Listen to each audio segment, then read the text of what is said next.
Welcome to The Explainer. Today, we're going to dive into a philosophical guide that tackles a frustration we all know way too well. How to deal with people we find, well, let's just say infuriatingly foolish. Oh, you know the feeling. We have all been there. You're stuck in traffic, you're in some pointless meeting at work, or maybe you're just scrolling through comments online, and you can't help but think, how can anyone possibly be like this? It's a feeling that can just completely hijack your day. But here's the big twist. This guide says our whole approach to this is wrong. The problem isn't actually the other person, and the solution? It has absolutely nothing to do with changing them. It's all about a massive shift in how we see ourselves in those heated moments.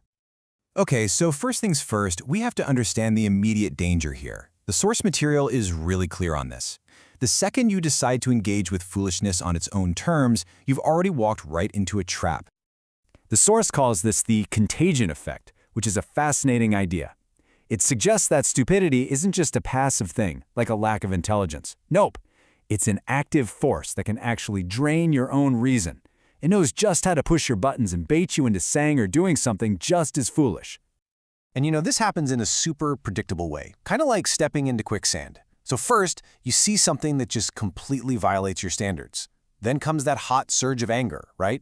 Your judgment gets totally clouded by emotion, and that's when you react. You fire off that angry email, you lay on the horn, you type that scathing comment, and boom, just like that, you've gone from being an observer to a fellow conspirator. You become part of the very circus you were complaining about.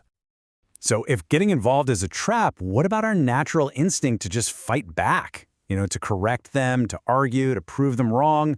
Well, as the source points out, that's basically like trying to put out a fire with a canister of gasoline. And the author uses this brilliant metaphor for it, the fireworks effect. It's that internal explosion of anger and frustration, that feeling of wanting revenge. And who gets hurt the most when these fireworks go off? It's us. It totally destroys our own logic, our sense of humor, our peace, and it makes us completely useless in the situation. So why do we explode like this? Well, it's because we're working with a totally flawed assumption about how life works. We tend to see it as a simple, black and white battle of right versus wrong. We think I am right and they are fundamentally 100% wrong. But the reality, this guide argues, is that life is actually a spectrum, running from order to disorder. Their behavior isn't the opposite of yours, it's just further down the line towards chaos. Think of it like this. Maybe your actions are a 70 out of 100 on the order scale, and theirs are a 50. It's a difference in degree, not a clash between two opposite worlds. And this gets us to a really crucial point. The source puts it so bluntly.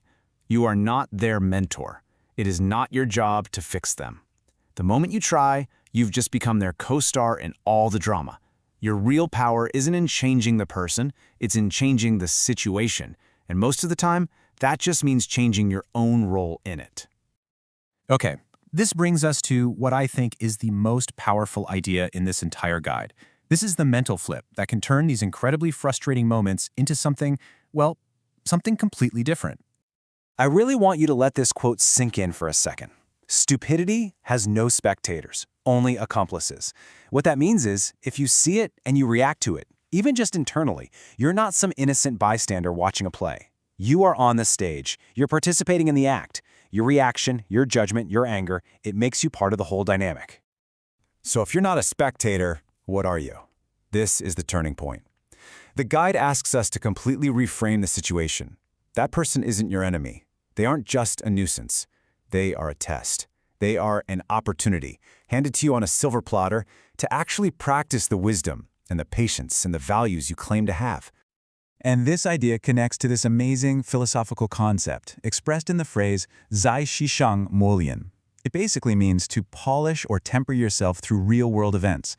I mean, it's easy to be calm and wise when you're alone, right? Reading a book. But your real character is only forged in the fire of these difficult interactions. This frustrating person, is giving you a priceless chance to see if your values are the real deal or just a nice idea. So if judging and arguing and trying to fix people are all just traps that make us part of the problem, what is the real path forward? How do we actually get back to our own inner peace? The answer, according to the source, is to make a huge shift, from being a judge to being a diplomat. This means you stop trying to win. You just stop. You stop judging their actions as right or wrong, and instead you listen.